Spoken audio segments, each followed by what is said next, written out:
If we could not recognize the shaky handheld camera through most of that scene, you did get it when we go outside and everyone else is at recess and some boys are fighting. You do get some shaky handheld there, but now as we come to Jean-Luc Godard's Breathless, you're going to see a significant amount of this shaky handheld camera. As well, you'll see jump cuts, which I'll define. I hear the question, and I saw it on the Twitter feed already about jump cuts right here.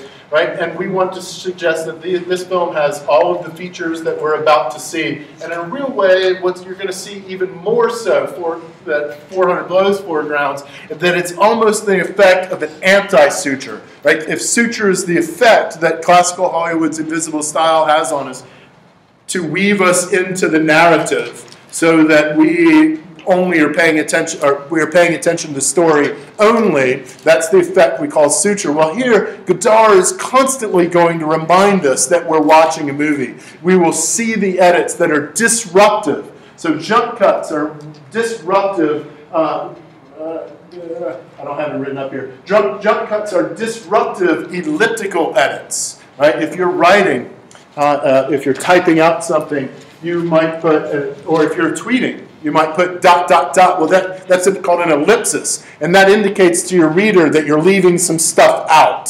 So if you're writing out a paper for a class or something, you might say, Jim said, and then you might quote me for a little bit, but you don't want to quote the whole thing. So you chop some out, you put an ellipsis in the middle, right? And then you keep on writing whatever it is you want to say. When an ellipsis interrupts the flow of what you're writing out and then just joins it to something else. Well, jump cut is an elliptical edit that you will see, and I'll point them out to you and you'll understand exactly what they are. You'll see exactly what they are in just a moment.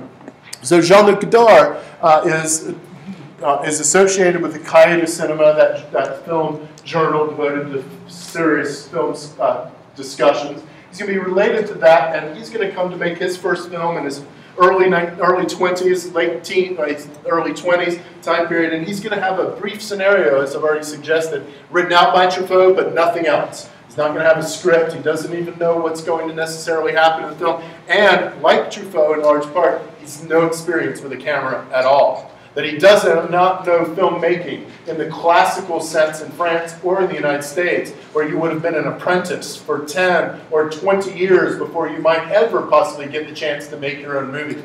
That if you wanted to be a director, you had to work with the directors for that 10 or 20 years as an apprentice till you ever got to be the director of photography and then maybe got to be the director. Well, here, he's got no experience. He knows what films look like and how they can tell stories, but he doesn't have a real idea of how to operate the camera, much less the editing equipment at all. And so he comes to make Breathless. If you check this out online, make sure that you don't watch the American remake with Richard Gere. Right? Yeah, exactly.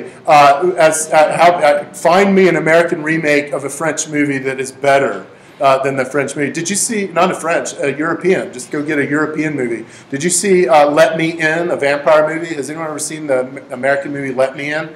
Have you seen the original, Let the Right One In? Right? It's no contest, right? Which one's better? Anyway, whatever. So let's come to check out Breathless by Jean-Luc Godard. I hope it hadn't already begun. Oh, good. All right.